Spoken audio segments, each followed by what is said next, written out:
Buenas tardes. Bueno, esperemos que esta primera jornada de capacitación online resulte positiva técnicamente por la visión y el audio y técnicamente para los instaladores o profesionales que nos están viendo desde todos los rincones del país. La verdad que es apasionante saber que nos están viendo desde Salta, desde Jujuy, desde Río Grande, desde Ushuaia.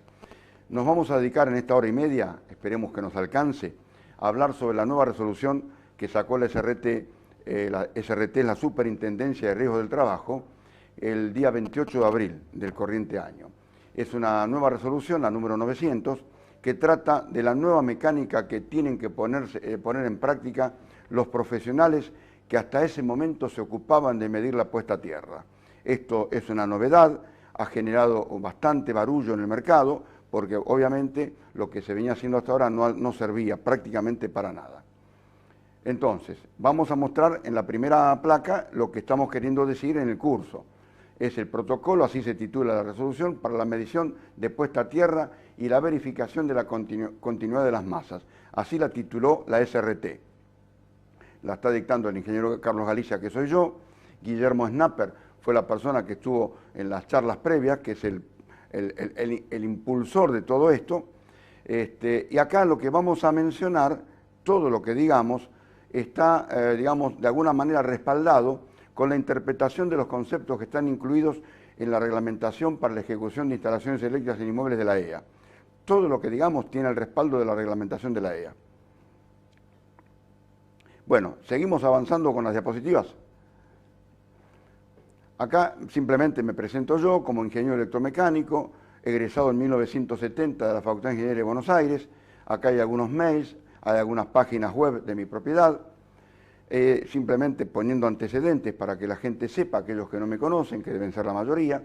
He sido docente en la UBA, en la UTN, en la UADE, he sido secretario del Comité de Estudios número 10 de la EA, que se ocupa de elaborar el reglamento de instalaciones eléctricas en inmuebles. Me han dado un premio en el Congreso Técnico de la BIEL del año 2009. He representado a la EA en los comités técnicos de IRAM, he coordinado comités de estudios de instalaciones antiexplosivas en la EA, he integrado el comité de estudios de normas de concepto, he integrado el comité de centros de transformación y he sido miembro del comité de normalización de la EA. Vamos a arrancar entonces, una vez hecha la presentación, con el protocolo. ¿Qué dijo la SRT cuando le dio luz a este protocolo? Este protocolo salió publicado en el Boletín Oficial, como les dije, el 28 de abril. Y la SRT organizó un gran evento en el mes de mayo, entre el 6 y el 8 de mayo, en Tecnópolis. Allí en Tecnópolis tuve la ocasión, a pedido de la SRT, de disertar el 6 y el 8 de mayo, y en esa disertación la SRT puso como prólogo a mi disertación técnica algunos aspectos que los tomó de los considerandos de la resolución. Y ahí aparece que esta resolución se origina con el trabajo y consenso de la superintendencia, con profesionales, con distinguidas capacidades técnicas, con universidades, con colegios profesionales y otros. Y además dice que resulta indispensable que los sistemas de puesta a tierra y los dispositivos de corte automático de la alimentación se encuentren en condiciones adecuadas, que se debe verificar que cada masa esté conectada a un conductor de protección. Si esa masa no está conectada a un conductor de protección, o sea, no tiene continuidad, no garantizamos de ninguna forma que haya seguridad contra el riesgo de contacto indirecto, ante una falla de aislación que genere que una masa se ponga bajo tensión. Para la mejora real y constante de la situación de los trabajadores, es imprescindible que se cuenten con mediciones confiables, claras y de fácil interpretación, lo que hizo necesaria la incorporación del uso estandarizado de un protocolo de medición y de verificación. La resolución 900 lleva un anexo con un instructivo para llenar los formularios y lleva formularios que pueden ser bajados en PDF de esta dirección que aparece en pantalla, que ahora la verán un poquito más grande. En esa dirección que se ve al pie de la diapositiva, pueden bajar los protocolos, tanto la resolución propiamente dicha como el anexo y como los formularios. Se ven muy claramente, están en PDF para que cada uno la tenga en su carpeta.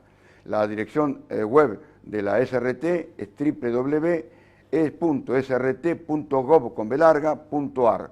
Después viene barra a la derecha, index.php, barra protocolos. En esa posición van a aparecer estos formularios, el anexo y la resolución. La resolución, que no la voy a leer, simplemente la estoy exponiendo para que ustedes la vean, es esta que aparece acá, la número 900, son las diferentes páginas que la componen. Estos son los formularios tal como salieron en el boletín oficial. Este es el formulario más importante que tiene la resolución porque es una planilla, todas van a tener que ser completadas por el profesional que haga las mediciones. Al pie de cada una de las planillas el profesional está obligado a firmar, a aclarar su firma y poner su número de registro, que no implica que sea número de matrícula. La resolución no está diciendo que el profesional sea matriculado, indica que tiene que ser un profesional registrado. Estas son las planillas que estamos mencionando. Acá aparecen en un tamaño mayor algunas de las celdas de esa planilla, que van a ser toda una novedad para la gran parte del mercado eléctrico. Dios quiera que muchos de los que nos están viendo conozcan a fondo los temas que hoy incorpora la resolución. En el caso que eso no sea así, van a verse obligados a estudiar muy a fondo el reglamento y además es probable que muchos deban comprar algún instrumental adecuado. Fíjense que en la celda 25, la primera pregunta con la que arranca el protocolo en esta planilla es ¿qué uso se le está dando a la puesta a tierra? Y nos da opciones: toma tierra de neutro, del transformador, toma tierra de seguridad de las masas, o de protección de equipos electrónicos, o de informática, o de iluminación, o de pararrayos. Ya hablaremos con más detalle más adelante de cada una de ellas. En la celda siguiente, en la 26, aparece mencionado el esquema de conexión a tierra que se está empleando. ¿Cuáles pueden ser? El TT, el TNS, esos dos son los únicos que están habilitados. El TNC está prohibido, el TNCS está prohibido y el IT está habilitado. También hablaremos con más detalle más adelante.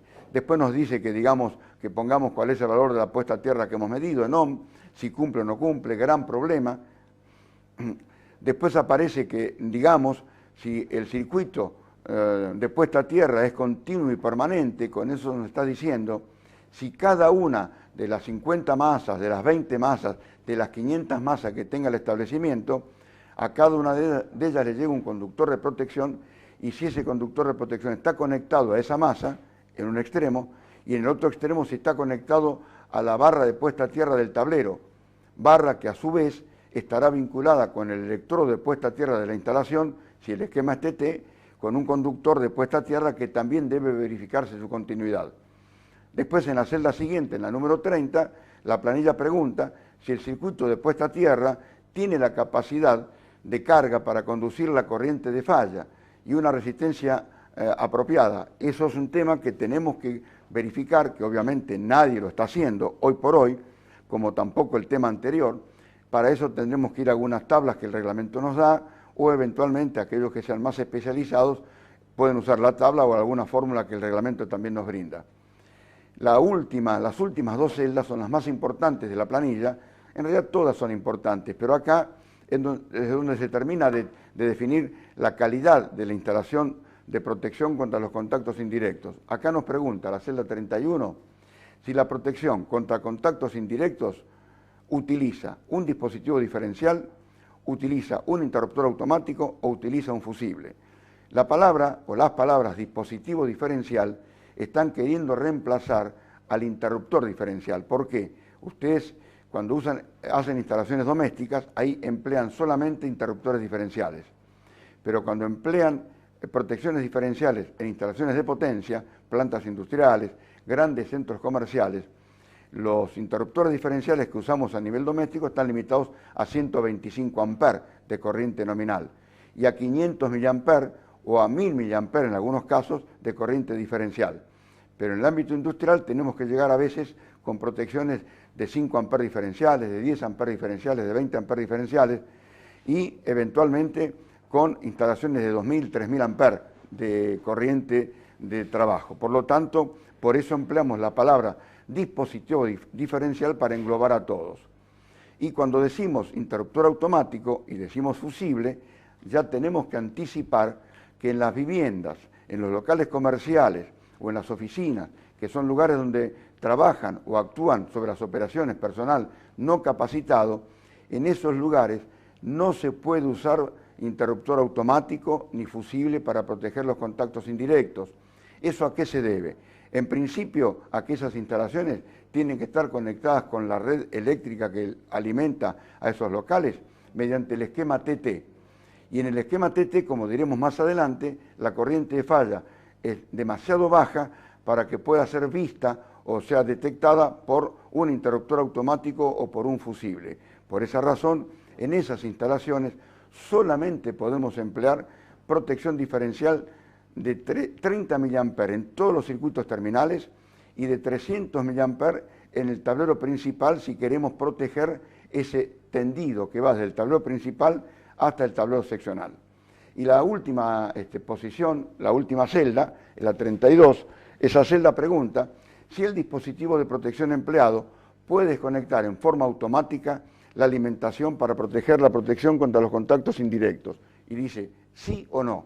Bueno, obviamente, en todos aquellos que actúen en viviendas, en locales comerciales o en oficinas, donde solamente van a tener que encontrar para proteger los contactos indirectos interruptores diferenciales, ahí van a tener que aplicar una secuencia de verificación, que más adelante la vamos a decir, que consta de 5 ensayos. Lamentablemente, actualmente, ni lo que está indicado en la celda 31, ni lo que está indicado en la celda 32, en ningún lugar del país, por lo menos por mi experiencia, se está verificando. Si ustedes me preguntaran a mí hoy, ¿cuántas empresas o en cuántos lugares se cumple totalmente lo que establece la resolución 900? Le diría que con mucha suerte en un 5% de las instalaciones del país. El 95% restante no lo está cumpliendo y eso va a llevar un plazo determinado de adecuación de instalaciones. Lo que se venía pidiendo hasta ahora era absolutamente insuficiente, que era medir la resistencia puesta a tierra, como si con esa medición garantizáramos la seguridad de la gente. Vamos a mostrar que eso no es así. Bueno, acá tenemos la planilla en un formato un poco más visible. Acá hay un instructivo que aparece en la página de la SRT de qué concepto hay que incorporar en cada una de las celdas. Como ustedes ven, estamos barriendo prácticamente todas las celdas. Lo primero que hay que preguntarse, yendo ahora más al desarrollo del seminario, es ¿cuál ha sido el objetivo de la SRT para elaborar un protocolo de medición de puesta a tierra? ¿Cuál fue la razón que la llevó a elaborarlo? En principio, el primer objetivo que la superintendencia se puso como propósito fue tratar de normalizar los formatos en que se hacían las presentaciones. ¿Por qué? Porque hasta ese momento, hasta el 28 de abril, cada uno de los profesionales que hacían una medición de puesta a tierra presentaba el informe de la forma que mejor le parecía. Y entonces, cuando actuaba la RT o actuaba la Superintendencia de Riesgos del Trabajo o las ATL, que son los ministerios de trabajo regionales en cada provincia, era muy difícil uniformizar las respuestas, porque cada uno lo había llenado de la forma que mejor le parecía. Por esa razón, la superintendencia, con buen criterio, trató de hacer un formulario que todo el mundo lo completara de la misma manera. Pero en realidad, lo más importante que la superintendencia ha traído al mercado, como digamos en forma subyacente, algo de mucha profundidad y de enorme importancia. ¿Qué está pretendiendo la SRT con este protocolo? Cumplir con la obligación de velar por la seguridad de las personas, acá habría que agregar también de los animales domésticos y de los animales de cría, de la seguridad frente al contacto indirecto, situación que no se lograba ni se logra con la sola medición de la resistencia de puesta a tierra, tal como hemos venido haciendo en los últimos años. Piensen ustedes que la Ley de Riesgo del Trabajo es del año 95, la 24557, y yo les diría, casi sin equivocación, que desde aquel entonces venimos midiendo solamente puesta a tierra, y eso es un error garrafal, cosa que demostraremos ahora que gracias a Dios esta resolución viene a corregir.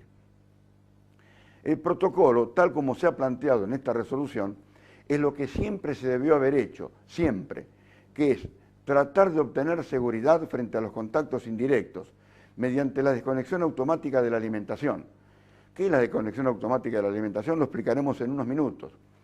Y eso se tenía que haber comprobado siempre, en lugar de haber confiado la seguridad de las personas frente al contacto indirecto a la tradicional y errónea, digo errónea por ser la única medida, a la tradicional medida o medición de la puesta a tierra. Esto ha sido un error que se ha venido arrastrando durante muchos años. Gracias a Dios ahora lo estamos corrigiendo. Enorme mérito de la SRT. El protocolo derriba un mito de muy antigua data y que todavía subsiste. Ese mito, ¿qué indica o qué indicaba?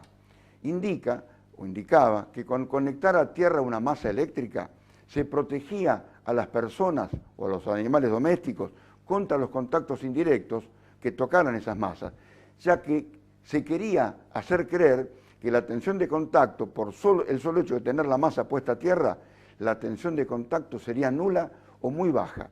Y eso es, y ha sido siempre, absolutamente falso.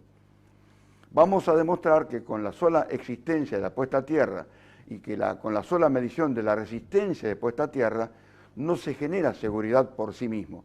Esa puesta a tierra debe ir acompañada de un dispositivo de protección, que en muchas partes de las diapositivas lo simplificaremos como DP, dispositivo de protección. Esa puesta a tierra debe ir acompañada de un dispositivo de protección que esté en condiciones de ver entre comillas, la corriente de falla, o que actúe como un sensor de la corriente de falla. ¿Qué corriente de falla? La corriente que se produce como consecuencia de una falla de aislación. ¿Qué es lo que ha fallado? Ha fallado la aislación de algún conductor activo que ha hecho contacto con una masa que, si tenemos suerte, hicimos bien las cosas, esa masa está conectada mediante un conductor de protección a tierra, eso producirá una corriente de falla que tendrá que ser detectada por el dispositivo de protección. Y deberá disparar ese dispositivo de protección o deberá desconectar en forma prácticamente inmediata antes que la persona llegue a tocar la masa. Como dijimos hace un ratito y mostraremos después, en el esquema TT, que es el que se usa, yo diría, mayoritariamente en el país en el 90% de las instalaciones, dejamos un 9,5% de las instalaciones que estén usando un TNS en las plantas industriales que tienen transformador propio, y podemos estar dejando un 0,5% para el esquema IT que se usa en hospitales, en los quirófanos, en las clínicas, en los sanatorios e inclusive en las minas. Muchas minas utilizan el esquema IT. No nos van a dar los tiempos en este curso para explicar el por qué, quedará para otro curso, pero sepamos que ese es el concepto que se está empleando tanto en los quirófanos como en las minas. Sigamos con las diapositivas. Esto que acabamos de comentar, el confiar en que con la puesta a tierra garantizamos la seguridad de las personas, es uno de los tantos errores existentes entre los especialistas que hoy miden puesta a tierra. No se puede seguir pensando que con poner a tierra una masa eléctrica habremos protegido a las personas y a los animales domésticos y a los animales de cría del riesgo de contacto indirecto. Repito, esto es absolutamente y totalmente falso.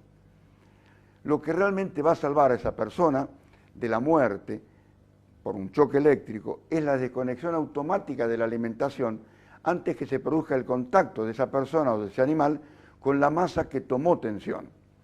Y eso requiere, como hemos dicho ya en las pocas diapositivas que pasamos, la conexión por derivación. Aclaro lo de derivación porque hay mucha gente que no sabe que las masas no se pueden conectar en serie, formando una guirnalda. Las masas siempre tienen que ser conectadas por un conductor que se deriva del conductor troncal que recorre la instalación.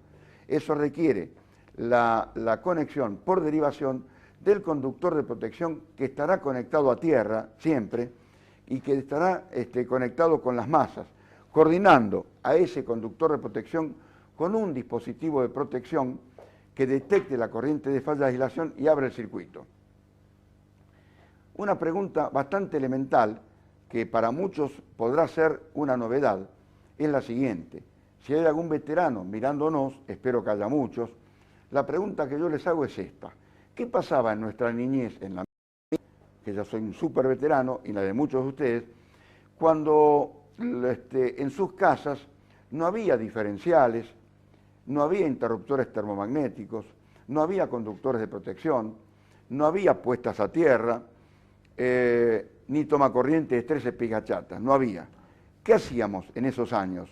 Nos pedían que colocáramos, fíjense lo que va a decir la diapositiva siguiente, nos decían los mayores que conectáramos el chasis de la heladera o de lavarropa, si lo tuviéramos, lo hubiéramos tenido, a la canilla del lavadero o de la cocina, con un tramo de conductor de tierra que acompañara por afuera al cable de conexión, hoy lo llamaríamos cable taller, para que esa heladera tuviera tierra. ¿Por qué? Ellos nos habían hecho creer que conectando el chasis a la canilla le dábamos tierra y eso nos iba a salvar la vida. Pero eso era, nuevamente, la palabra falso va a aparecer varias veces, era totalmente falso. ¿Qué se buscaba realmente? Aunque ellos, nuestros mayores, no lo supieran. Debido a que la cañería de agua de la casa era metálica, en aquellos años era de plomo o de hierro galvanizado, después apareció el hidrobronce y actualmente ya es plástica, en aquellos años era de plomo o hierro galvanizado.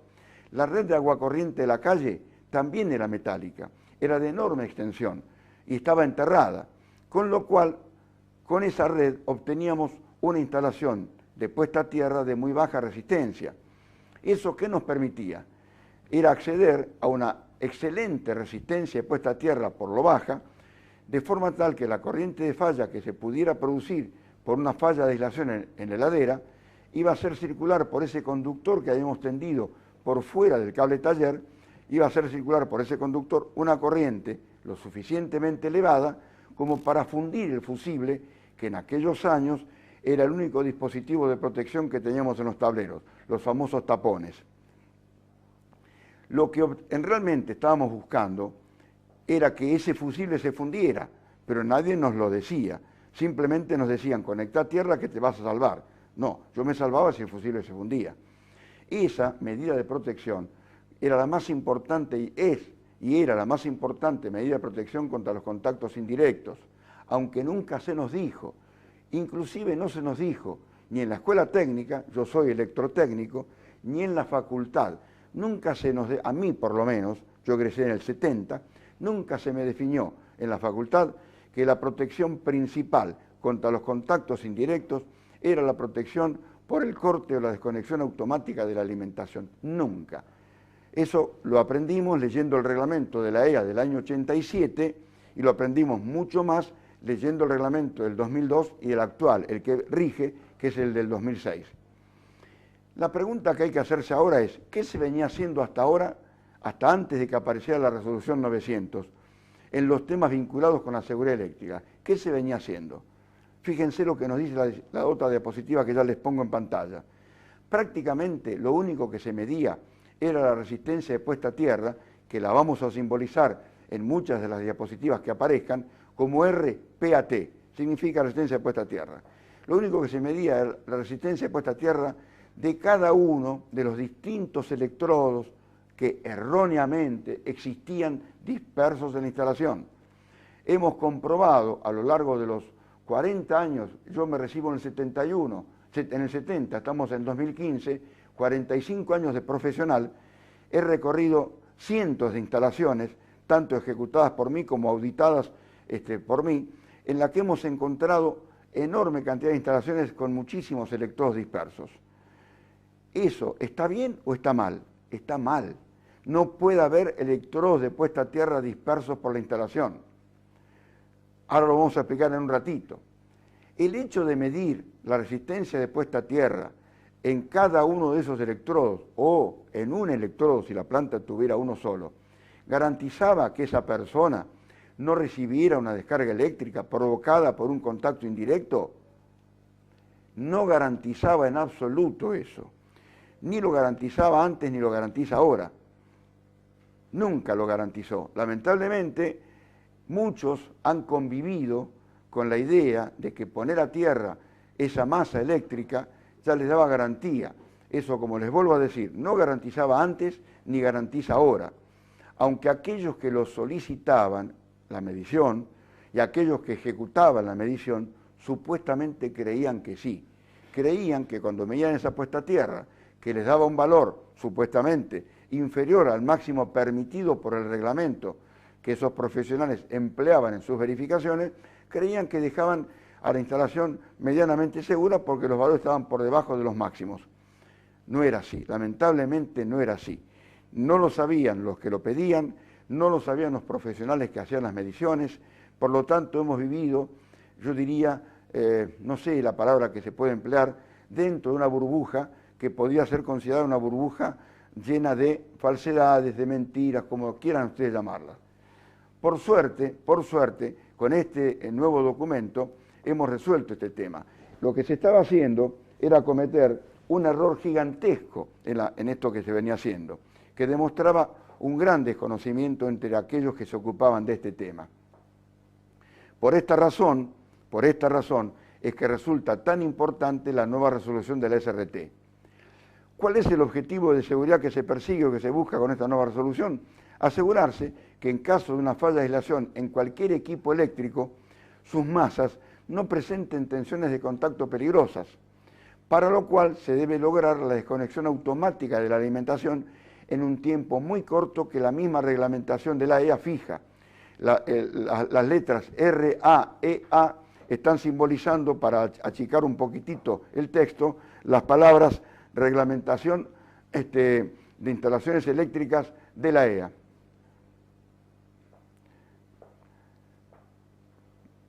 Ese tiempo muy corto que fija la reglamentación depende del esquema de conexión a tierra que se esté usando y del circuito del que se trate. La reglamentación fija en el artículo 413.1.3.1 que cualquiera sea el esquema de conexión a tierra adoptado, la protección contra los contactos indirectos por desconexión automática de la alimentación en circuitos terminales de hasta 32 amperes debe realizarse en los tiempos máximos que se indican en la tabla 41.3 que muestro a continuación. Esta tabla, que está en el reglamento, simplemente establece para los distintos esquemas de conexión a tierra y para las diferentes tensiones simples entre línea y tierra, o entre línea y neutro, los tiempos máximos de desconexión. Y entonces aparece en la primera fila, vamos a ver si podemos mostrar con el mouse, acá, espérenme que les muestro con el mouse, en este círculo, o en esta elipse, nos dice que la tensión simple de la red, si está comprendida entre 120 voltios y 230 voltios, y si el esquema es TNS se tiene que aceptar porque el TNC en nuestro país no lo permite, el tiempo máximo de desconexión de esos circuitos terminales de como máximo de hasta 32 amperes se tiene que efectuar en como máximo en 200 milisegundos. En el renglón siguiente se nos indica que si el esquema es TT, el tiempo máximo de desconexión para esos circuitos terminales es de 60 milisegundos. Y alguno se preguntará, ¿y cómo logramos ese tiempo de desconexión de 60 milisegundos? Justamente la tecnología nos da la solución. Estamos obligados a usar en los esquemas TT la protección diferencial de 30 miliamperes. ¿Correcto? Eso establece un tiempo de desconexión que luego de la pausa que vamos a hacer ahora, vamos a explicarles. Pasamos a una breve pausa de 5 minutos y después continuamos. Acá me han hecho llegar antes de la pausa, le vamos a pedir al director que nos dé un segundito, a Miguel, nos hacen llegar por chat una pregunta que no estoy yo en condiciones de responder. Acá me pregunta alguien, ¿dónde se registra el profesional? Esto no está indicado en la resolución. Acá la resolución puede establecer que el profesional sea matriculado o no. En el día de ayer di un seminario en el Ministerio de Trabajo de la Provincia de Buenos Aires y se planteó una discusión. El Ministerio de Trabajo de la Provincia de Buenos Aires define que ellos cuando auditan una instalación no están exigiendo la matriculación del profesional. Simplemente piden que sea un profesional que tenga la capacidad para hacer esta medición. Por lo tanto, esta palabra de registrado puede tener distintas implicancias. ¿Ok? Acá tengo otra pregunta que me están haciendo llegar, que dice, a ver, ¿qué es mejor? ¿Electrodos activos? No. En realidad, acá me están preguntando si son mejores los electrodos activos, los electroquímicos, los tradicionales. Acá lo que hay que definir es que el reglamento le está dando validez en forma prácticamente exclusiva a los electrodos tradicionales. Los electrodos activos, el reglamento no los está amparando actualmente, las normas IEC tampoco. Lo electroquímico tiene varias aplicaciones o varias posibilidades, pueden ser un gel. Si ese gel es perdurable en el tiempo, no habría ninguna razón para impedir que se use en la medida que eso sea necesario. Pero atención con un concepto, que yo creo que esta pregunta, que no sé quién la hace, el que nos está viendo lo podrá saber, muchas de estas preguntas pueden nacer por desconocer que las puestas a tierra no tienen que ser en el esquema TT terriblemente bajas como mucha gente piensa. Estuve dando hace 2 días un seminario en un hotel de Buenos Aires con presencia de algunos profesionales de diferentes ART y ellos seguían pidiéndole a las empresas puesta a tierra menor a 10 o menor a 5, lo cual les expliqué era una cosa, un disparate, un absurdo. Después veremos eso luego de la pausa. Hacemos la pausa y en 5 minutos continuamos. Bueno, hemos retornado a internet con el curso. En este ratito, que fue un poquito más largo de lo previsto por algunas consultas, han llegado varias, vamos a responder algunas, no podemos responder todas. Acá una persona pregunta que hizo el curso en un centro de formación profesional, si eso lo habilita para registrarse. Entiendo que no, pero no puedo yo responderlo. Otra persona está preguntando si este seminario o esta resolución 900 es para instalaciones domiciliarias y locales comerciales u oficinas. Es para cualquier instalación eléctrica donde actúe la RT. Tengan presente que desde hace 4 o 5 meses las casas de familia, si alguno estaba dudando de que a las casas de familia se les debía aplicar el reglamento de la EA, están incluidos las casas de familia dentro del reglamento. ¿Por qué? Sacó una resolución el Gobierno Nacional que obligó a que todo el personal doméstico o cualquier persona que trabaje en cualquier actividad en un domicilio tiene que estar afiliada a una ART. Si no lo hace el dueño de la vivienda, lo hacía el gobierno en forma automática a la ART del Banco Nación. O sea, cuando aparece una ART, ya de hecho aparece un seguimiento y un control de la seguridad. Por lo tanto, esto se aplica a las viviendas, a los locales comerciales, a las oficinas, a las plantas industriales de 10 kilovatios o de 3.000 kilovatios, no hay límites, para cualquier instalación que haya en Argentina. Otra pregunta es, si está el protocolo para imprimir. Posiblemente este muchacho o esta persona no llegó a ver las primeras diapositivas. En las primeras diapositivas yo puse, al pie de una de ellas, que ustedes pueden entrar para imprimir el protocolo a la página web de la SRT, que es la página web www.srt.gov.ar.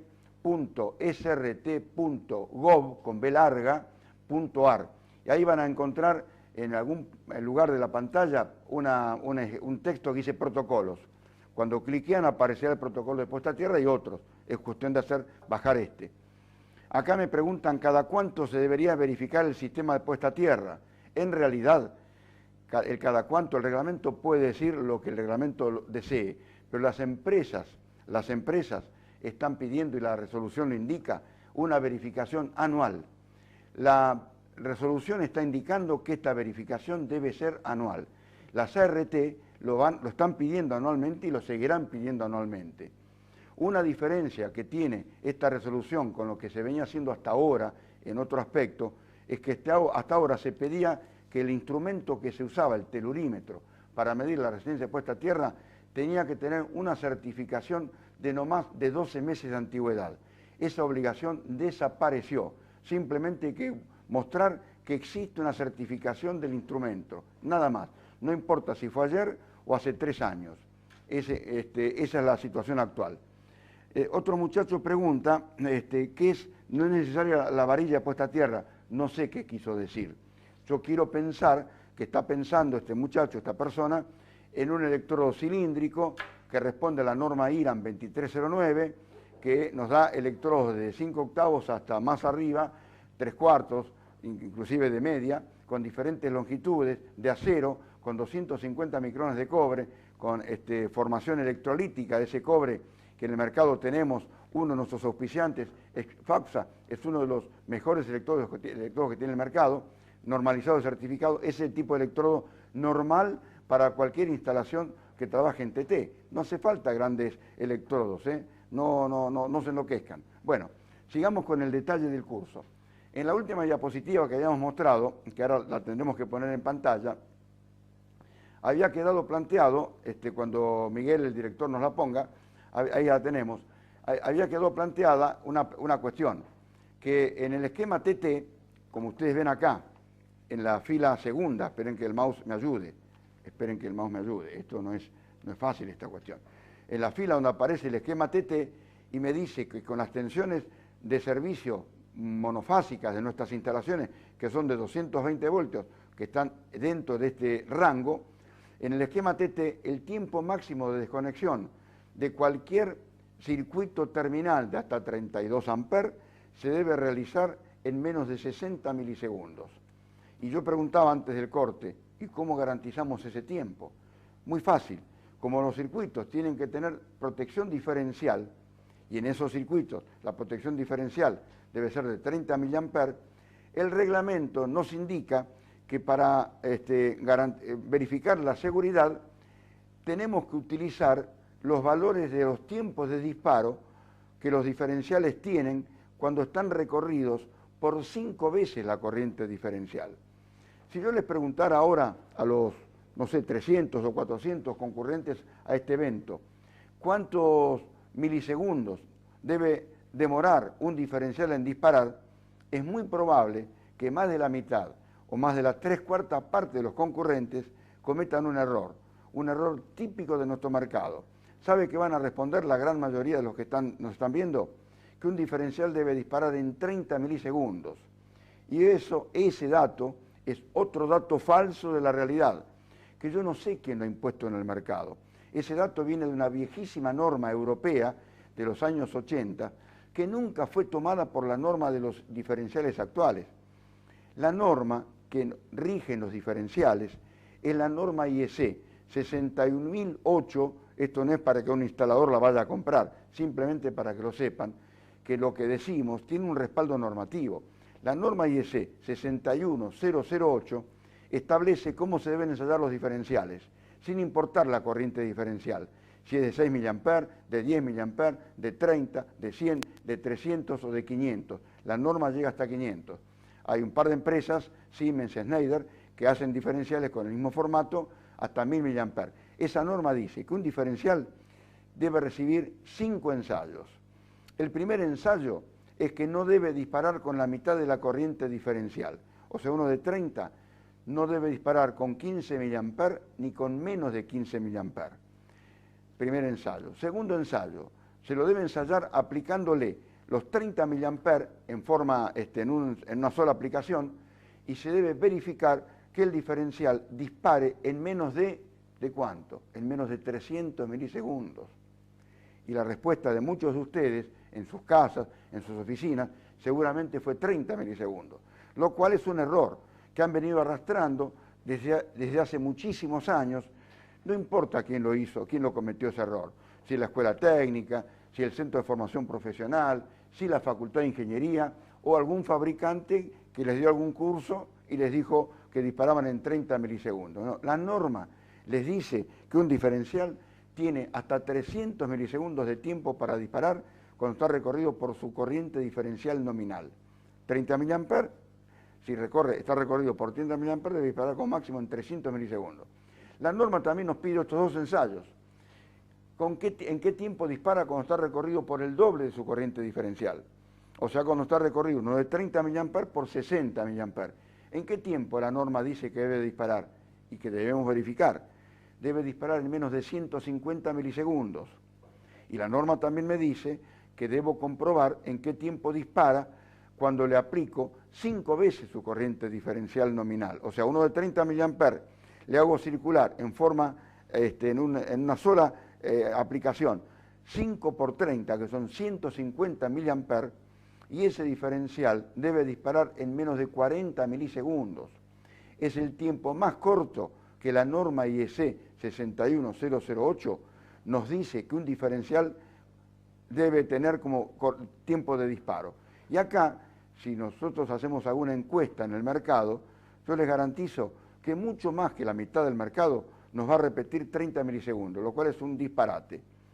Ahora, el reglamento nos dice que cuando hacemos estudios de seguridad utilizando un diferencial, no debemos usar la corriente diferencial, el tiempo de disparo para los 30 mA, ni el tiempo de disparo para el doble de la corriente diferencial. Hay que usar el tiempo de disparo para 5 veces la corriente diferencial.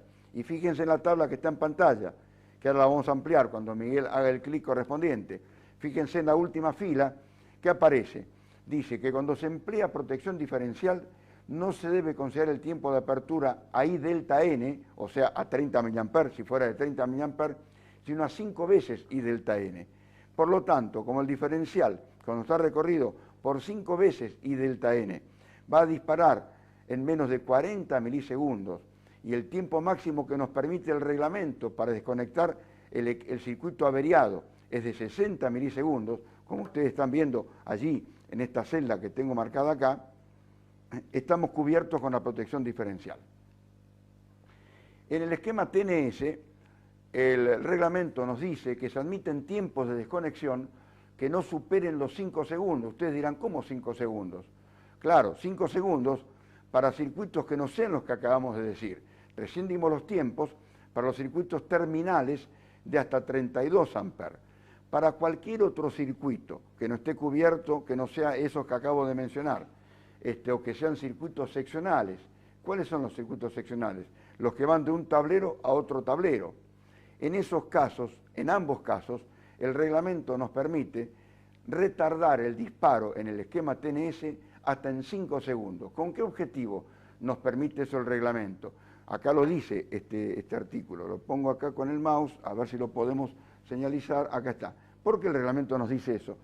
Porque en una instalación industrial o de un gran centro comercial no podemos darnos el lujo de que dispare un diferencial de 30 mA en el tablero que atiende a la cocina del restaurante en el patio de comidas, o el tablero en el taller de mantenimiento de una planta industrial, y junto con ese diferencial de 30 mA disparen todos los diferenciales que están aguas arriba, que por no estar retardados no cumplen con el concepto de selectividad y se nos sale de servicio o el centro comercial o la planta industrial. Por eso es necesario tener selectividad. Por eso el reglamento nos establece cuál es el máximo tiempo al que podemos llegar.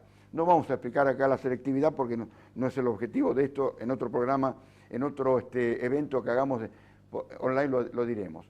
Y acá, en el rectángulo inferior, nos dice la diapositiva que en el esquema TT se permiten no exceder de 1 segundo el máximo tiempo. Quiere decir que yo, en una planta industrial en la que tengo transformador propio y adopté el esquema TNS, en el tablero principal, si utilicé protección diferencial, en esa protección diferencial, que sea una protección diferencial especial, puedo haber retardado esa protección diferencial hasta 5 segundos, para que vaya siendo selectiva con los dispositivos diferenciales aguas abajo.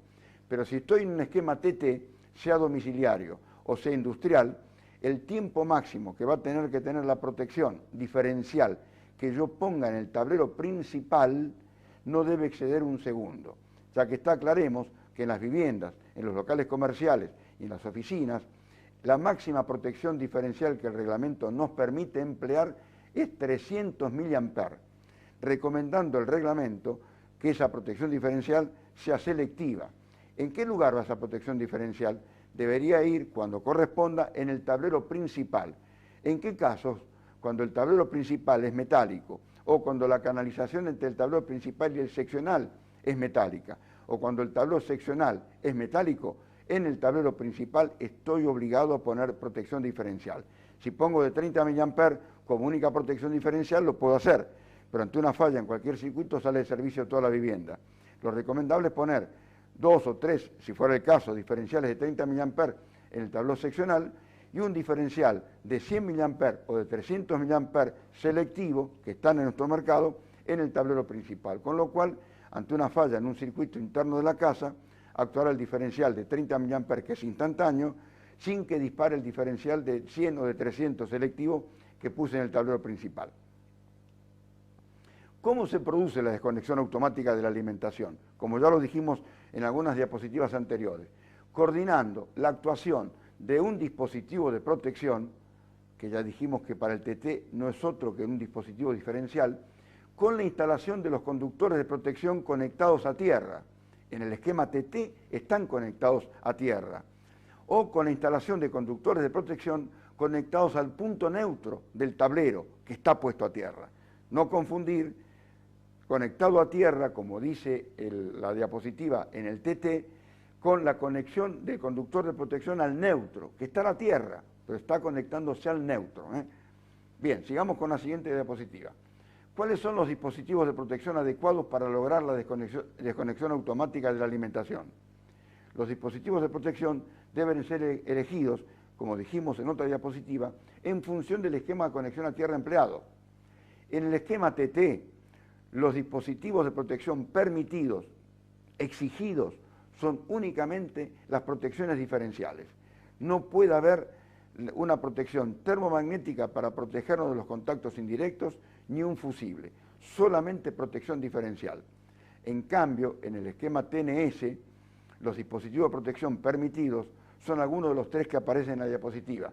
Son las protecciones diferenciales, los interruptores automáticos y los fusibles. La pregunta que uno se puede hacer, esperen que vamos a retroceder un segundito, esperen que estamos con problemas de acá estamos bien. Para estos dos últimos dispositivos de protección, o sea, los interruptores automáticos y los fusibles, para poderlos elegir, si voy a optar por esos dispositivos, tengo que conocer en cada masa de la instalación a la que he conectado un conductor de protección, cuál es la corriente de falla que tengo en ese punto. La corriente de falla que se produce como consecuencia de la pérdida de aislación de un conductor activo que hace contacto con la carcasa del motor, con la carcasa de un tablero metálico, con un caño.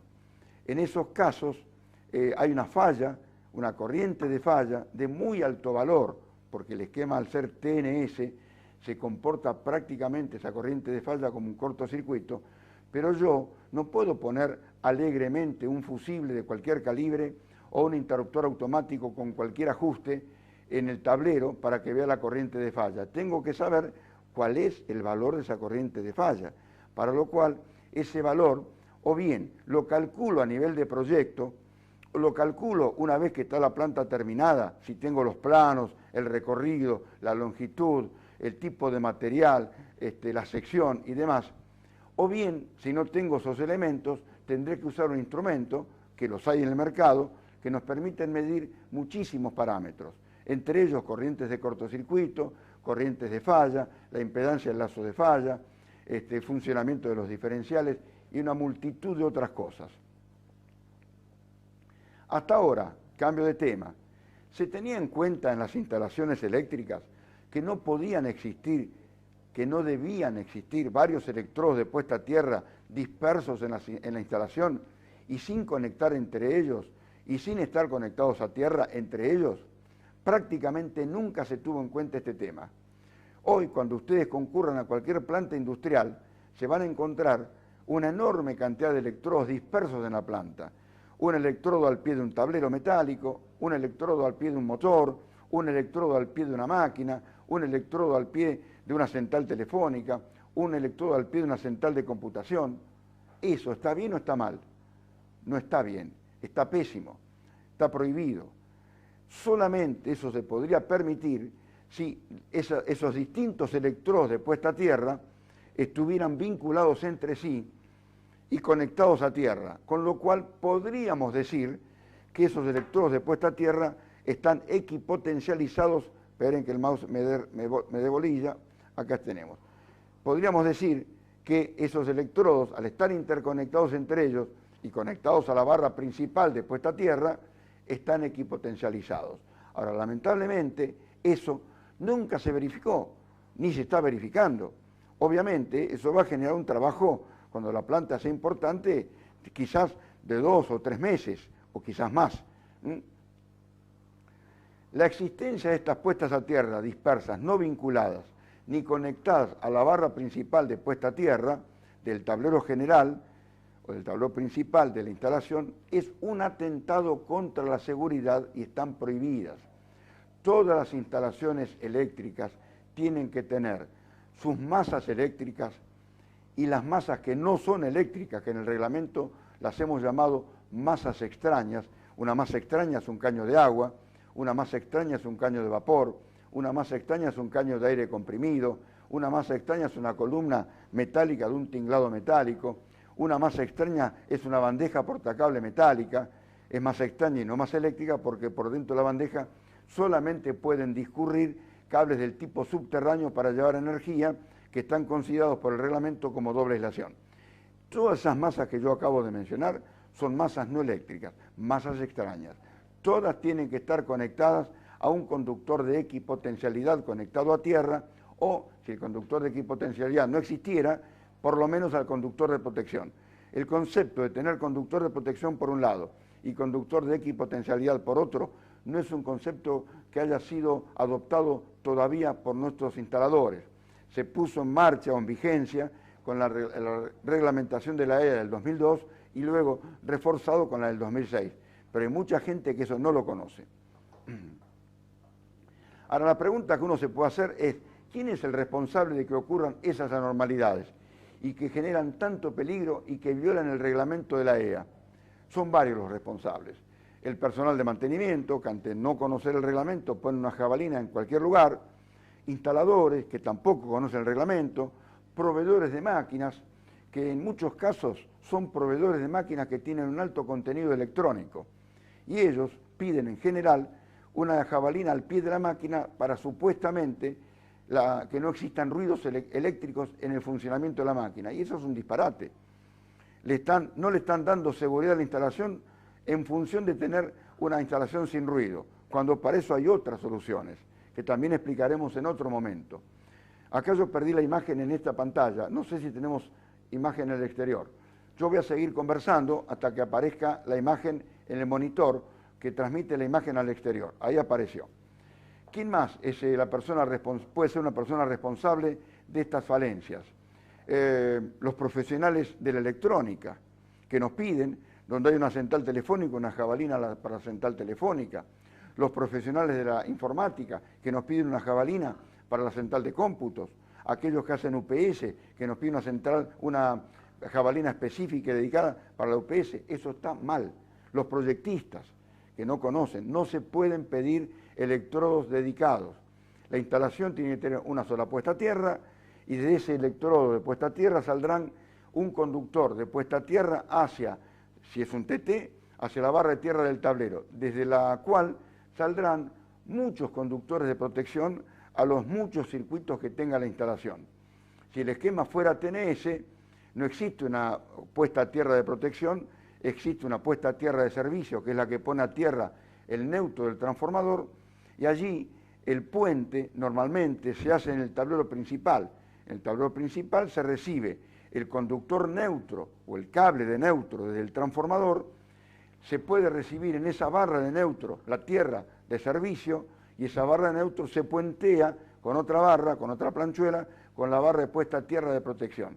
Ahora, de esa barra de puesta a tierra de protección saldrán una enorme cantidad de conductores de protección para la enorme cantidad de circuitos que tenga la instalación. ¿A qué se debe el total desconocimiento que existe de la reglamentación y de las normas de seguridad? ¿A qué se debe? Básicamente se debe a que hasta ahora nadie tenía en cuenta el esquema de conexión a tierra que la instalación empleaba. Por eso, algunas de los artículos de la resolución, lo primero que preguntan es cuál es el uso que se le va a dar a la puesta a tierra. Y después preguntan qué esquema de conexión a tierra se está empleando. Veamos qué pide la resolución 900 en la planilla, que es la última que hemos mostrado al comienzo, que habla de datos de la medición. En la celda 25, que ahora les voy a mostrar, de esa planilla, se pregunta, solamente para que la describamos, no para que cumplamos, se pregunta, con ese abanico de opciones, ¿cuál es el uso habitual de la puesta a tierra? Y ahí se dan una serie de opciones. Acá tenemos en la pantalla lo que aparece en la planilla de la Superintendencia de la Resolución 900. Y nos plantean, la puesta a tierra se está usando como toma de tierra del neutro transformador, o como toma de tierra de seguridad de las masas, o como toma de tierra de protección de equipos electrónicos, o como toma de tierra de informática, o de iluminación, o de pararrayos, o para otras aplicaciones nos pregunta. Nosotros tenemos que saber para qué se está aplicando cada electrodo que encontremos. Si están los electrodos dispersos y no equipotencializados, tendremos que indicar que esa puesta a tierra se puso al pie de una máquina para darle un correcto funcionamiento de la electrónica. Pero el responsable de llenar estas planillas deberá informarle al propietario de la instalación, al jefe de ingeniería de mantenimiento, que eso está violando el reglamento y que esa puesta a tierra debe ser equipotencializada con la puesta a tierra del tablero principal. Y eso mismo vale para cada uno de los casos. Acá está el mismo detalle, en un tamaño un poquito mayor de letra. ¿Por qué pregunta esto la SRT? Porque está comprobado que en gran cantidad de instalaciones aparecen múltiples electrodos de puesta a tierra dispersos, solicitados por diferentes sectores, el sector de computación, el sector de mantenimiento para los tableros que tienen electrónica, lo que fuera. Eso hace que aparezcan estos electrodos violando el reglamento porque no logran estar equipotencializados, ¿correcto? ¿Qué más tenemos? A ver, antes de pasar al siguiente corte, este lapicito se está negando a responder. Hablamos de esta diapositiva y vamos a un nuevo corte. En una instalación pueden existir un electrodo de puesta a tierra para el neutro transformador si la empresa toma energía en media tensión, un electrodo de puesta a tierra de protección si la instalación trabaja en TT, y pueden existir uno o varios electrodos de puesta a tierra para descargas atmosféricas interconectados con la puesta a tierra de la instalación eléctrica para obtener equipotencialización. Este último párrafo que acabo de escribir estará siendo discutido en este momento en algún grupo que nos está viendo, que se han juntado para vernos, diciendo cómo, si la puesta a tierra del pararrayos no había que vincularla con la puesta a tierra eléctrica. Después del corte explicamos qué es lo que está pasando. En 5 minutos volvemos. Bueno, ¿qué tal? Nuevamente por acá. Antes del corte habíamos dejado planteado un tema que para muchos va a ser polémico, que es el último punto que está en esta diapositiva, que dice que los electrodos de puesta a tierra de los pararrayos tienen que estar interconectados con la barra de puesta a tierra principal de la instalación para obtener equipotencialidad. Hago un paréntesis breve acá. Entre las preguntas que vinieron recién en el corte, una de las preguntas que vino es ¿qué diferencia hay entre electrodo y jabalina? No, el nombre es electrodo de puesta a tierra. Le llamamos jabalina porque en una época se hacían electrodos en formato de cruz con punta que parecían jabalinas. Quedó como un nombre, pero es un electrodo de puesta a tierra. También, hablando de alguna pregunta que vino en el corte, algunos de los muchachos preguntaron si un telurímetro debe tener una norma IEC. Sí, los telurímetros deben cumplir con la norma IEC 61557. Es una norma específica para instrumentos de medición que se utilizan en instalaciones. También pregunta otro muchacho, ¿con qué instrumentos se ensayan los interruptores diferenciales? ¿Hay instrumental específico para probar diferenciales o hay instrumentales más generales, como uno que yo tengo, que no lo muestro para que no aparezcamos haciendo una promoción, que miden un montón de parámetros, entre los cuales miden también los diferenciales? Esos instrumentos que miden los diferenciales también deben cumplir con la misma norma, IEC 61557, solo que en esa norma hay 12 partes, una para cada distinto tipo de instrumento. Había otra pregunta más. ¿Los telurímetros deben estar homologados o certificados? El instrumento, el telurímetro que compramos en un negocio, en una institución que se ocupa de vender instrumental, normalmente viene acompañado con su certificado de origen de fábrica. El fabricante nos entrega un certificado en la caja, en el envoltorio, para informar que ese producto ha sido certificado. Y es el que tendremos que usar para mostrar cuando nos pidan ese concepto. Bien, volviendo a la diapositiva esta que teníamos en pantalla, hay un concepto que voy a tratar de explicarlo rápidamente y que se entienda, que es el siguiente. La Ley de Higiene y Seguridad, en el artículo 102, dice que las puestas a tierra de los pararrayos deben ser exclusivas para esa aplicación y deben ser independientes de cualquier otra puesta a tierra. Que sean exclusivas, compartimos ese criterio en el reglamento. Hagamos una puesta a tierra para cada una de las bajadas que hacemos desde las puntas captoras. Pero no pudimos o no podemos respetar ese concepto vetusto, lamentablemente la ley, pensemos que es del año 1972, estamos en el 2015, Hoy todas las normas internacionales de protección contra descargas atmosféricas, todas, la IEC 62305, la EA 92305, la NFPA 780, la brasileña creo que es la NBR 519, por ahí anda, pero no importa, todas hablan de que la puesta a tierra de los pararrayos las tenemos que vincular eléctricamente a la puesta a tierra principal para que todas las tierras estén al mismo potencial. Ahora, alguno dirá, che, pero si hacemos eso violamos la ley. No, nosotros hemos hecho el siguiente análisis. La ley dice que deben ser independientes. Entonces, cuando uno dice, ¿qué es algo independiente de otra cosa? Que no depende de esa otra cosa.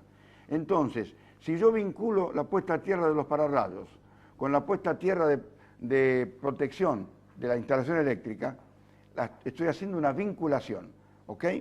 Si yo corto esa vinculación con una tijerita, ¿la puesta a tierra del pararrayos sigue funcionando? Sí, sigue funcionando correctamente. Si vuelvo a hacer la vinculación, ¿la puesta a tierra del pararrayos sigue funcionando? Sí. Por lo tanto, el vínculo que yo realizo no modifica en absoluto el funcionamiento de la puesta a tierra de los pararrayos y me permite obtener equipotencialidad, con lo cual evito que cuando se produzca una descarga por alguno de los conductores de bajada y se produce una diferencia de potencial de 10.000, 15.000, 20.000 voltios con una masa interna del edificio que está a otra puesta a tierra, se evita el arco entre la descarga y la masa interior, se evita la destrucción, el incendio. Si están equipotencializadas, esa situación no ocurre. Eso es lo que hay que hacer. Lo que sí hay que tener en cuenta que cuando tenemos un pararrayos instalado en la instalación nuestra, vinculado a la puesta a tierra general, estamos obligados a colocar dispositivos de protección contra sobretensiones en toda nuestra instalación interior. Tema para otro curso. Avancemos. En la celda 26 de la planilla, la SRT nos pregunta por el esquema de conexión a tierra que estamos empleando y nos dan opciones para que respondamos. Nos dice, ¿puede ser TT el esquema que estamos empleando? ¿O será TNS? ¿O será TNC? Pregunta. ¿O será TNCS? ¿O será IT? Yo les debo decir que en las instalaciones industriales de mucha importancia que hay en el país, hay muchas, están muy desactualizadas y están trabajando todavía a esta altura con el esquema, a ver si puedo hacer funcionar el mouse, acá lo hice funcionar. Están trabajando con el esquema TNC. El esquema TNC está prohibido por el reglamento. Esas instalaciones tienen que pasar a ser TNS o a ser TT, pero no pueden ser TNC. Muchas instalaciones industriales de potencia, algunas muy antiguas, otras no tan antiguas, están trabajando en ese esquema prohibido. Bueno, acá tengo que definir cuál es el esquema en el que estoy trabajando. Ahora, la pregunta que yo me hago es esta. ¿Algunos de los profesionales que han estado trabajando hasta este momento en esta tarea han preguntado alguna vez cuál era el esquema de conexión a tierra? Nunca, jamás. ¿Algunas de las empresas que han contratado el servicio han informado si esa instalación estaba trabajando en TT, en TNS o en TNC? Yo diría que prácticamente nunca, habrá excepciones, pero a mí lo que me consta por mi experiencia, en ninguna de las empresas en las que yo he estado trabajando me han sabido informar con solvencia si eran TT o TNS. Es más, en algunos casos me dijeron, es TT, y cuando voy a hacer una medición, porque los instrumentos modernos me permiten verificar si el esquema es TT o TNS, encuentro que el esquema es TNS. ¿Qué pasó? Y alguien hizo una conexión errónea. O sea, es un tema delicado. Nadie hasta ahora se preocupó. Ahora se van a tener que preocupar por este tema. Otra pregunta, la pregunta que uno se hace ahora es ¿por qué la SRT pregunta esto? Porque conociendo cuál es el esquema de conexión a tierra que estamos empleando, podemos determinar cuáles son los dispositivos de protección adecuados para lograr la protección contra los contactos indirectos. Si no conocemos el esquema que estamos empleando, mal puedo establecer cuáles son las tensiones de contacto que yo puedo esperar y cuáles son los tiempos máximos que admitiría la desconexión. Acá tengo frente a ustedes el esquema TT. Este es un esquema TT típico en el cual voy a trabajar con el mouse, tengo la puesta a tierra de servicio del neutro, la puesta a tierra de protección, tengo una masa eléctrica, tengo un conductor de puesta a tierra que sale de la puesta a tierra hasta la barra de puesta a tierra, de ahí salen conductores de protección, de ahí derivo una conexión del conductor de protección a una masa, y esta masa tuvo una falla de aislación. Genera una circulación de corriente por el circuito que está en trazo rojo. La pregunta es, esta corriente de falla, y sub D viene porque es corriente de defecto para algunos, corriente de defecto de falla es lo mismo. Esta corriente de falla, ¿circula por este electrodo de puesta a tierra de protección? ¿Sí o no? La respuesta es sí, circula por allí. ¿Circula por la tierra? También. ¿Cuántos metros? Pueden ser 50, 100, 500, los necesarios hasta llegar a la jabalina o electrodo de puesta a tierra de servicio, con lo cual esa corriente que viene por la tierra circula por este electrodo y cierra el circuito. Esa corriente, cuando yo pregunto de qué valor es, como orden de magnitud, en general nunca encuentro una respuesta, o cuando aparece la respuesta no es correcta. Esa corriente puede tener valores de entre 10 y 30 amperes como promedio, como valores típicos. Un valor típico, para ser más justo, sería un valor de 20 amperes. Yo comencé esto describiendo que era el TT, diciendo cuál era el circuito de la corriente de falla, asignándole valores probables a la resistencia de puesta a tierra de servicio, le dije 1 ohm. Las distribuidoras tratan de sacarle a esta puesta a tierra de servicio, si pueden, 1 ohm o menos, diciendo que nuestra puesta a tierra de protección, estando en un buen suelo, le podemos sacar sin trastornos 10 ohm, al margen de que el reglamento me permita hasta 40, y dije que la corriente de falla en este caso iban a ser 20 amperes.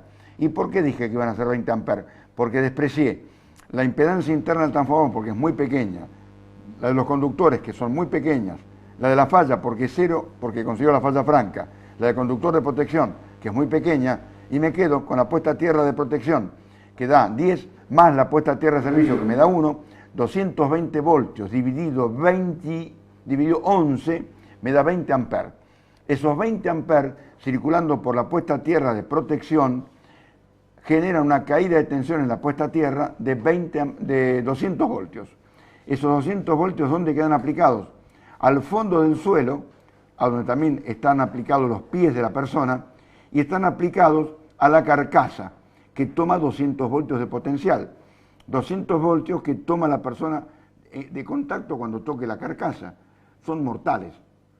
La ley de higiene y seguridad y el reglamento nos exigen que cualquier tensión que aparezca en cualquier envolvente metálica no puede superar los 24 voltios. Si supera los 24 voltios, tiene que actuar de inmediato la protección por corte automático de la alimentación. Como acá no la tengo, esa protección, yo acá no tengo incorporado ningún diferencial, esta persona, si llega a hacer contacto, muere.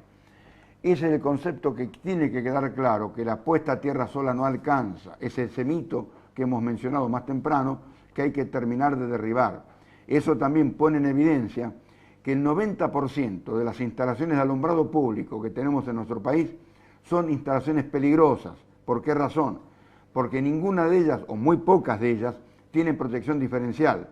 Casi todas están en el esquema TT, tienen una jabalina al pie de la columna, y todas tienen incorporadas en su interior un fusible. Si el fusible fuera de 10 amperes normalizado, requiere para fundir 110 amperes. Y la corriente de falla que va a circular por ese circuito, en el caso que en la columna haya una falla de aislación, son 20 amperes, 30 amperes como máximo, con mucha suerte. La conclusión, el fusible no se funde, la columna nos queda bajo tensión y la persona que la toque muere electrocutada. Espero que esté saliendo el audio, ¿no? ¿Está saliendo? Sí. Bien. Acá abajo de la diapositiva aparece un mensaje. El esquema TT es obligatorio en cualquier instalación eléctrica del país cuando esa instalación está conectada a la red pública de baja tensión. No podemos, en una instalación que está tomando en baja tensión desde la red pública, vincular el conductor de protección con el neutro de la alimentación, porque eso estaría implicando que nuestra instalación se convirtió en TNS, y este tipo de instalaciones no pueden ser TNS, porque no podemos hacer depender nuestra seguridad de la calidad del neutro de la compañía. Por esa razón, cuando recibimos en baja tensión desde la red pública, la conexión debe funcionar la instalación en el esquema TT. Voy a seguir avanzando. ¿La ley le fija algún valor a la puesta a tierra de protección? No, pese a que mucha gente supone que sí. No.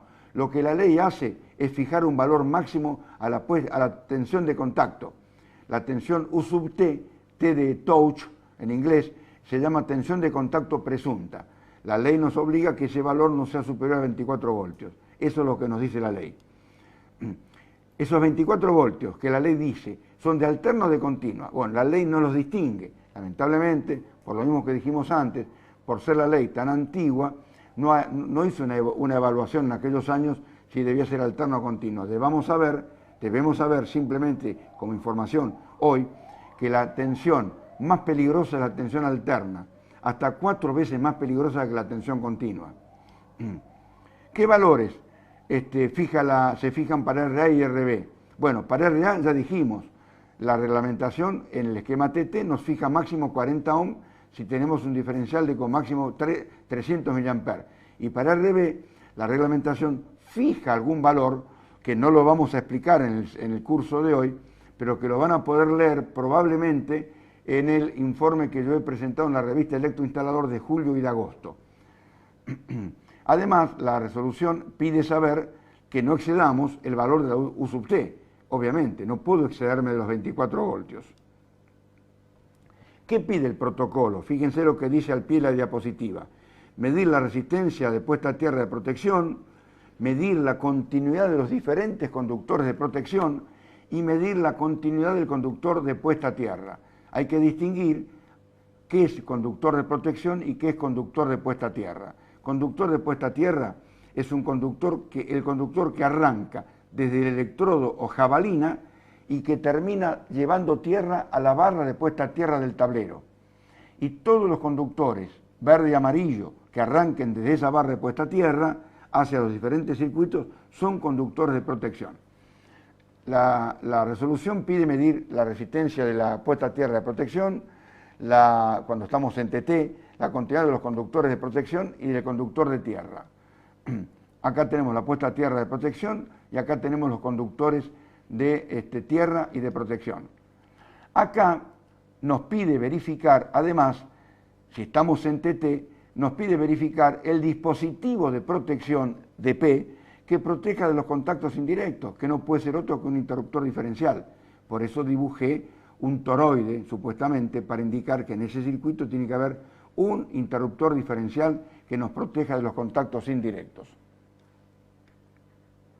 ¿Qué pasa si mido la resistencia del circuito de falla en lugar de medir solamente la resistencia RA? Recordemos cuál es el circuito de falla, a ver si el mouse nos ayuda. Es el circuito que está en trazos rojos. Este circuito se llama circuito de falla. Se llama circuito de falla, cerramos el circuito.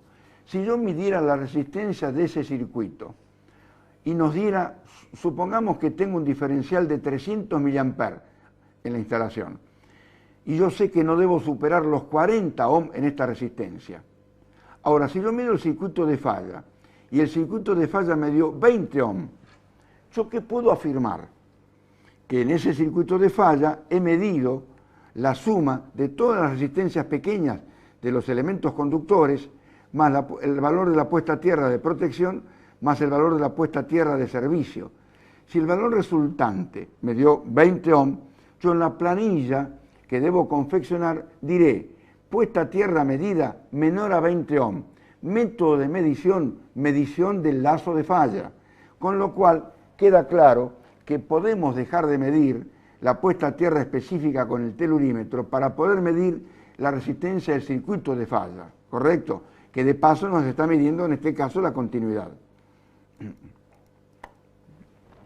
Avancemos un poco más. Eso es lo que acabamos de decir. Acá tenemos el esquema TT con el circuito de falla, acá estoy mostrándoles la barra de puesta a tierra del tablero, acá les estoy diciendo que la tensión de contacto que aparece en la masa es el producto de la corriente de falla por la resistencia de puesta a tierra de protección.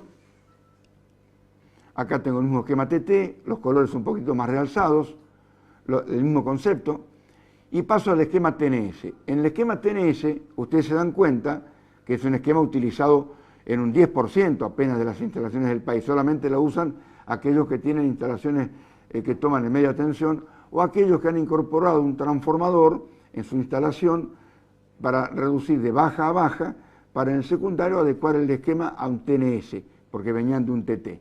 Bueno, el TNS, ¿qué tiene de particular? No tiene la puesta a tierra como teníamos en el esquema TT, dedicada al conductor de protección para que de ahí se conecten a las masas, ¿no? El conductor de protección de la instalación se conecta al neutro de la instalación, al punto neutro, no al conductor neutro. Por esa razón se llama TNS.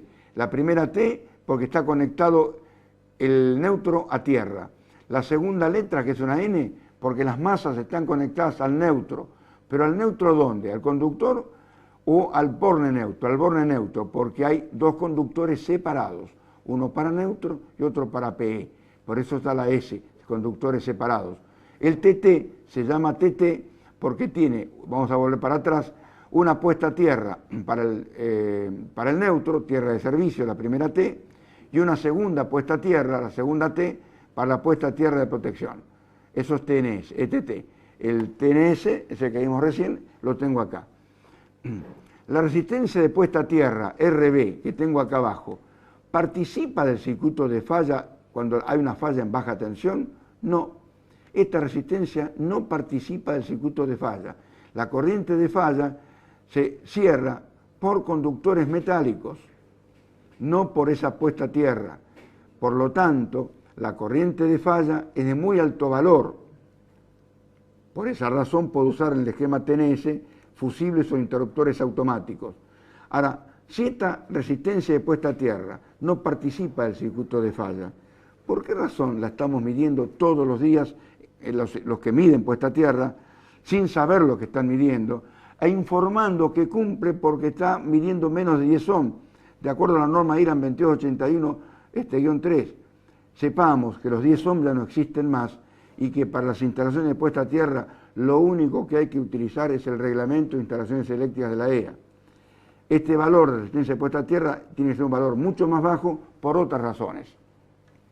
Acá llegan algunas consultas que después las pondremos después del próximo corte.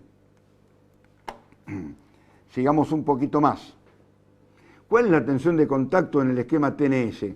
Bueno, acá la tensión de contacto en la carcasa ya no es como antes la caída de tensión en la puesta a tierra. Es la caída de tensión que se produce en el conductor de protección que vincula el punto neutro donde arranca el conductor de protección y el punto final donde termina en la masa. La resistencia de este tramo de conductor de protección, multiplicada esa resistencia por la corriente de falla, nos da la tensión de contacto que tengo en esta masa. Como orden de magnitud, en el esquema TT teníamos un orden de magnitud de 200 voltios. Como orden de magnitud, en el esquema TNS tenemos una tensión de contacto de entre 100 y 110 voltios. ¿En qué caso tengo 110 voltios? Si este conductor de línea tiene la misma sección que el conductor de protección, tiene la misma longitud, tiene el mismo material, van a tener la misma impedancia. Por lo tanto, los 220 voltios se repartirán en partes iguales. ¿Y qué tengo en ese caso? 110 voltios de caída en el conductor de protección y 110 voltios de caída en el conductor de línea. Tensión de contacto, 110 voltios. Si la resistencia de conductor de protección fuera el doble de la resistencia de conductor de línea, eso sería en el caso de que tenga una sección mitad, como es normal en muchos casos, la tensión de contacto acá pasaría a ser de 143 voltios. Siempre mortal, menor que en el TT, pero siempre mortal. Esto que estamos viendo acá sería el esquema TNS, que está prohibido. Fíjense que acá hay un solo conductor que se llama PEN, que cumple la doble función de conductor de protección PE y de conductor neutro. Y está prohibido por 3 razones que no vamos a abundar. Nos faltan 5 minutos, me dicen, veremos hasta dónde podemos llegar.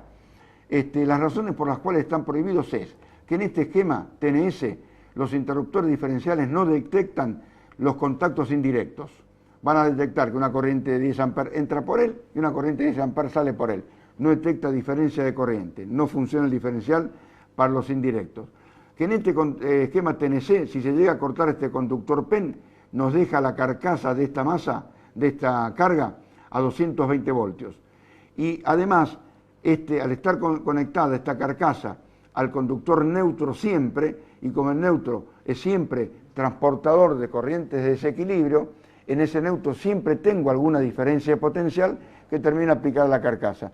Esas son las tres causas por las cuales el TNC está prohibido. Otra de las preguntas que hace la superintendencia es, ¿qué valor obtuvimos en la medición de puesta a tierra? ¿Y ese valor cumple o no cumple? En las celdas 27 y 28 aparecen esos conceptos. Acá están. Bueno, acá viene lo que hasta ahora estábamos mencionando. Mucha gente que encuentra que la tierra en un TT le da 15 ohm, están indicando que no cumple. Inclusive las ART están sancionando o infraccionando a las empresas cuyas puestas a tierra no están por debajo de 10 ohm. Grave error, grave error. Quienes están desactualizados no son las empresas, son las ART o los especialistas que hacen la medición. Una puesta a tierra de hasta 40 ohm, si la protección diferencial no supera los 300 mA, es un valor permitido por el reglamento.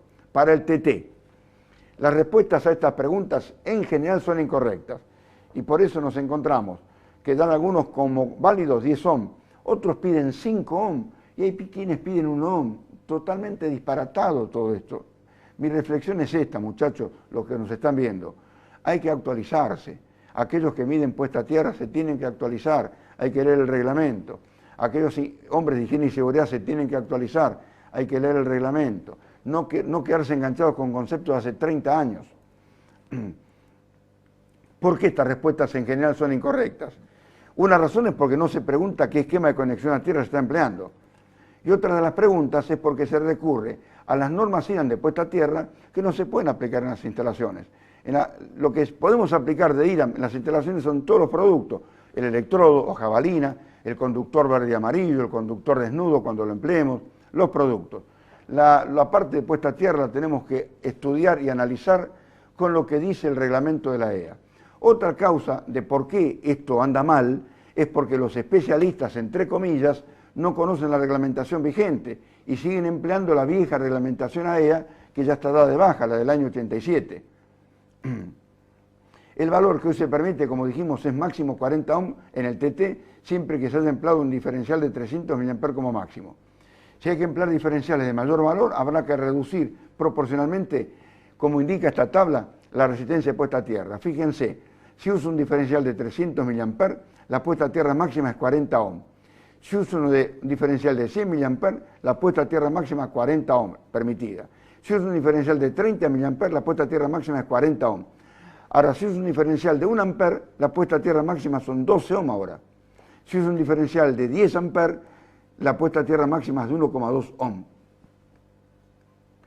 Los valores de puesta a tierra que hemos indicado son solo válidos para el esquema TT y no para el esquema TNS. Sin embargo, todos los que están en el proceso de medición, como desconocen los esquemas de conexión a tierra, miden tanto puesta a tierra de servicio como puesta a tierra de protección y a todas le asignan un valor máximo de 10. Están mezclando peras con naranja, no tiene nada que ver una puesta a tierra con la otra, y eso es un grave error. Otra de las preguntas que hace la SRT en la celda 29, vinculada con la continuidad de las masas, es: ¿el circuito de puesta a tierra es continuo y es permanente? Y pregunta, ¿sí o no? Y acá lo plantea. La respuesta que hay que dar es en función de si hemos medido o no hemos medido la continuidad. Entonces, vamos a pensar 5 minutitos más quizás, 5 minutitos más. Es preguntar, si medimos la continuidad, la respuesta es que nunca, prácticamente nunca la medimos. A esta pregunta habría que agregarle otra.